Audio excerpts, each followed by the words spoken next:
Hello and welcome to the very first video that we're going to be doing in this new franchise. This new franchise is going to be a Madden 19 franchise where I'm going to be taking a team that is currently pretty bad and turning them into a Super Bowl contender. Hopefully I aim to do this within about 3 seasons. We'll see how long it goes for. And so first off, let's jump right into week 14.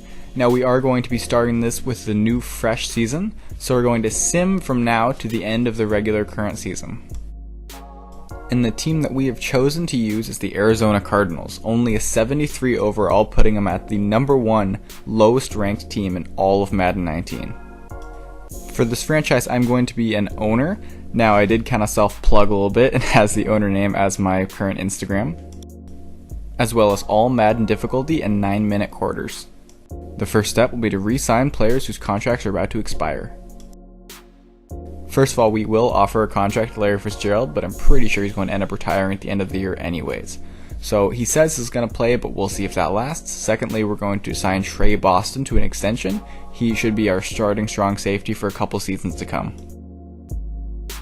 So I'm not going to be signing anyone else. However, I'll cycle through them right now so you can see who they are. So I chose a scheme to base my team around, and that's going to be the West Coast power run scheme on offense, the base 4-3 on defense, as well as using the Denver offensive and Oakland defensive playbooks. This will dictate what kind of players we draft to fit our schemes or sign in free agency. So the way the college draft is going to work is I've imported a local file, and that's going to be the real life draft class. So just about every college player you know that's big, that's going to be in the draft this coming year, is going to be in this Madden franchise. However, my draft scouting is going to be done off video, and you will see it when it comes to the draft.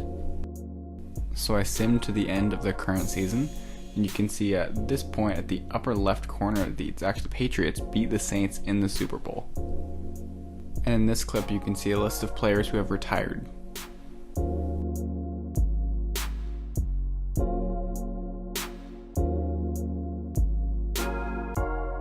And from our team, Phil Dawson the kicker, the strong safety Antoine Bethea, and Larry Fitzgerald retired.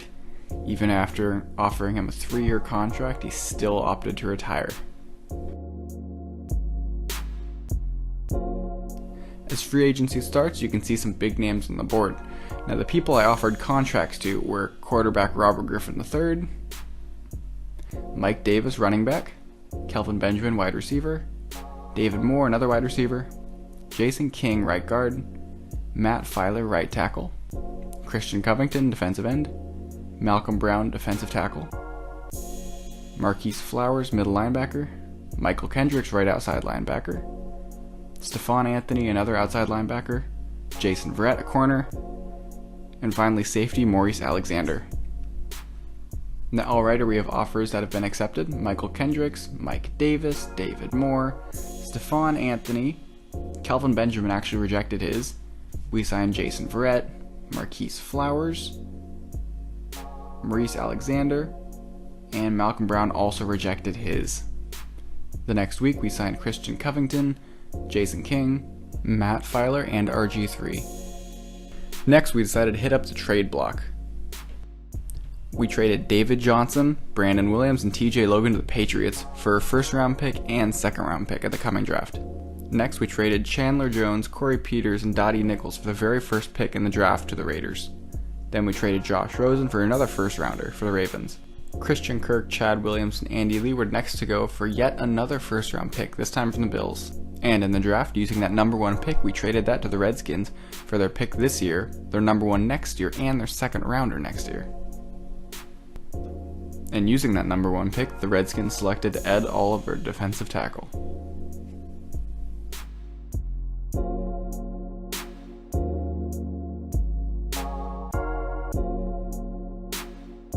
With the 6th pick, we chose Trey Lamar, middle linebacker.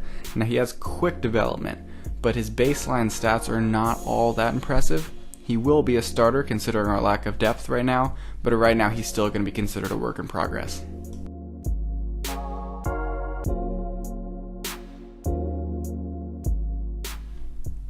Our next pick was immediately another linebacker. We chose Josh Allen this time, and he was a much bigger hit than Trey Lamar was. His stats are much higher and he should immediately see starting time in the field. Next we chose Derek Brown, defensive end. And another player with quick development, 77 overall, he's a speed rush type player. He should see work on the outside and hope to get double-digit sacks in his first year. Given the weakness of our offensive line, we decided to take a risk on right guard Ross. I have no idea how to pronounce that, sorry. Power run blocker. He should immediately see starting time on our team, but he is not quite as good as we would have hoped. Doesn't quite hit the green barrier mark. He's still a yellow overall. Sticking with the theme of the trenches, we take Scott Queenanberry, I guess. He is another power run blocker that should be a starter at one of our guard positions, but his weakness again is going to be in the pass. Finally, a skill player position. This is tight end Marvin Saunders. He is the #1 highest rated tight end in the entire draft, 78 overall. He's got excellent speed, not quite the best run blocker, but his catching stats, his route running, he should immediately make difference in the red zone. Forming a dynamic duo at edge rusher, we drafted Joe Jackson. Partnering up with the other rookie speed rusher, now we have 2 competent speed rushers on the outside, both with quick development and both with over 80 speed.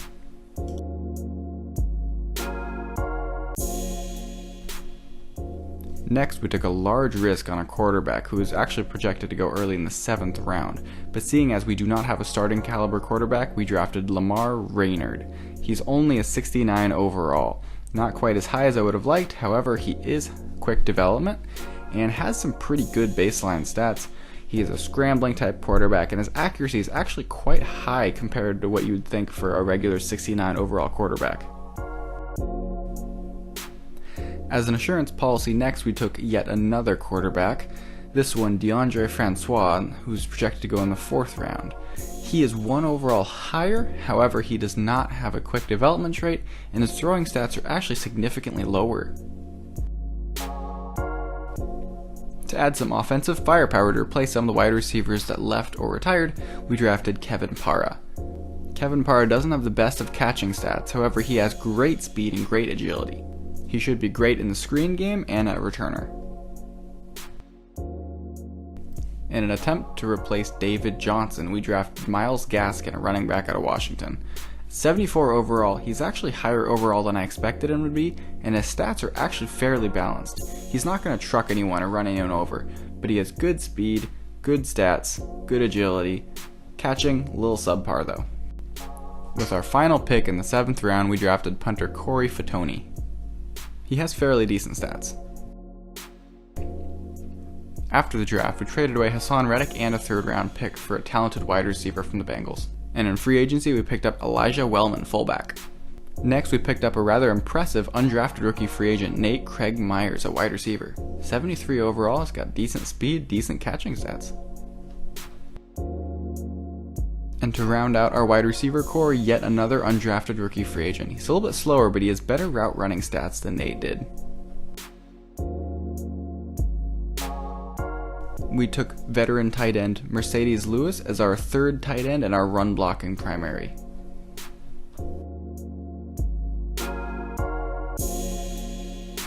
Next, we took left tackle Arian Steffens, another undrafted rookie free agent. His strength is a little subpar, but his run blocking skills are actually pretty high for an undrafted rookie. And to add depth to our offensive line, we take center Cale Frank.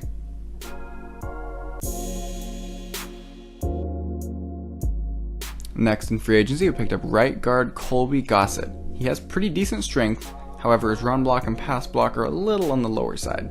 Hopefully, he'll be able to train up and improve. Sticking with our backup lineman here, we took another tackle, this being Eugene Reeser. And to add depth to pass rush, we took Shaquille Calhoun out of free agency. 71 overall, he's got pretty decent speed, pretty decent pass rushing stats. And to shore up our defensive line, we took Al Woods out of free agency. 91 strength, 78 block shed, should be a good run stuffer. Poona Ford is an undersized defensive tackle, however, he does meet our scheme and hopefully he can improve those block shedding stats a little bit higher.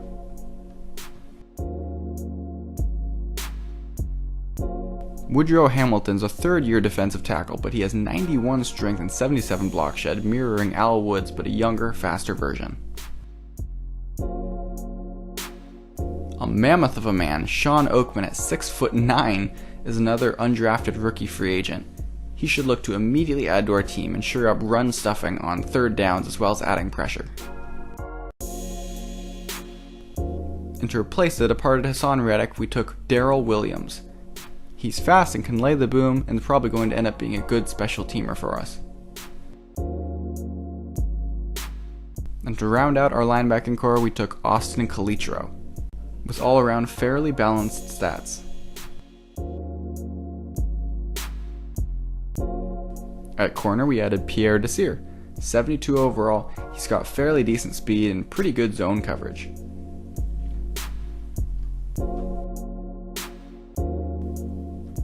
Lavachia Reed, another undrafted rookie free agent, doesn't have the best speed but exceptional zone coverage. He should look for a special teams role as well as a possible backup strong safety. And to fill the actual safety spot, we took Abraham Kesey. He fits our scheme and has quick development traits, so even though he's only 69 overall, he should develop quite fast.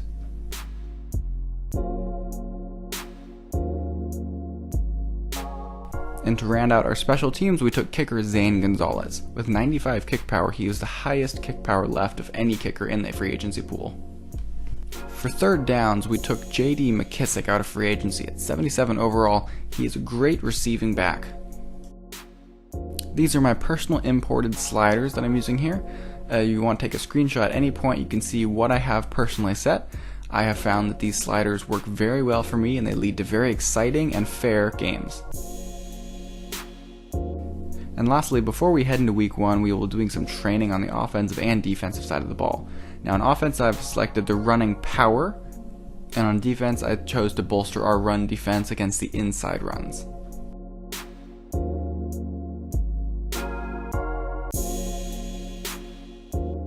So in this series, I will only be doing offensive and defensive training once. So if whatever score I get is the one I stick with. That way I have the most fair results and I'm not always constantly redoing it in order to try to get a gold.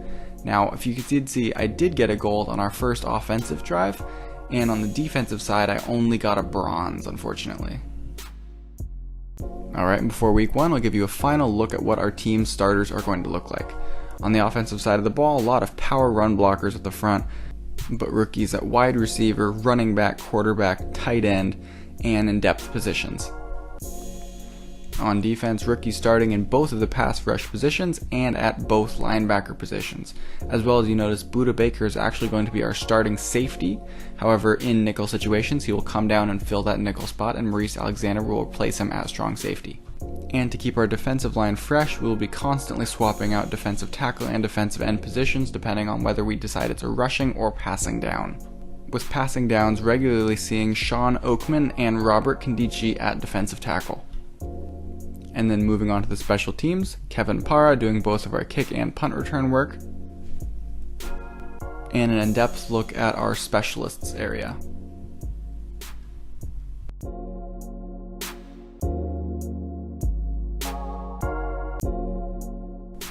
Alright, I know this wasn't probably the most exciting of all videos, given that most of it is either drafting or free agency or trades. However, now that our team is set and ready to go, we're all ready for week 1. I can tell you personally that I've actually already played week 1 and have the video ready to come out pretty soon, and it was an incredible game, quite possibly the best week 1 game you'll see of any franchise. The ending especially, you have to stick around for that. It was very exciting, very fun, and I'll see you in the next video. Thanks for watching, everybody. Remember to leave a comment and tell me what I should improve and what you'd like to see in the next video. Thanks.